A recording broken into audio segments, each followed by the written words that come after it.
Hi friends, ഇന്നൊരു long video ആണ് ചെയ്യുന്നത്. ഇതെൻ്റെ ആദ്യത്തെ ലോങ് വീഡിയോ ആണ്. ഇതുവരെ എൻ്റെ ചാനൽ സബ്സ്ക്രൈബ് ചെയ്യാത്തവർ എല്ലാവരും സബ്സ്ക്രൈബ് ചെയ്യുക, ലൈക്ക് ചെയ്യുക, കമൻറ്റ് ചെയ്യുക, ഷെയർ ചെയ്യുക. ഇതുവരെ സബ്സ്ക്രൈബ് ചെയ്ത എല്ലാവർക്കും ഞാൻ നന്ദി അറിയിക്കുന്നു. പിന്നെ ഇന്നെൻ്റെ മോള് സ്കൂളിൽ നിന്ന് വന്നിട്ടുണ്ട്. അപ്പോൾ അവളുടെ ഒരു പാട്ടാണ് ഞാൻ എടുക്കുന്നത്. അപ്പോൾ എല്ലാവർക്കും പാട്ടിലേക്ക് പോവാം.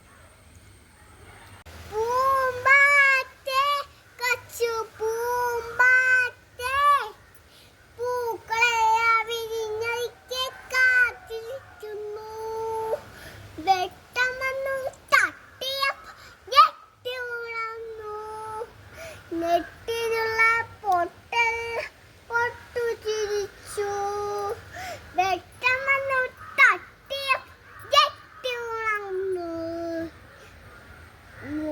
പൊട്ടെല്ലാം പൊട്ടു ചിരിച്ചു പുനേനുണ്ണായി വന്നാട്ടെ പൂമ്പൊടി പൂച്ചായി വന്നാട്ടെ പുനേനുണ്ണായി വന്നാട്ടെ പൂമ്പൊടി പൂച്ചായി വന്നാട്ടെ പൂമ്പാറ്റേ കൊച്ചു പൂമ്പാറ്റേ പൂക്കളവിരിഞ്ഞരിക്കെ കാത്തിരിക്കുന്നു വെട്ടം വന്ന് തട്ടി ഞെട്ടി ഉണർന്നു. ടാറ്റാ.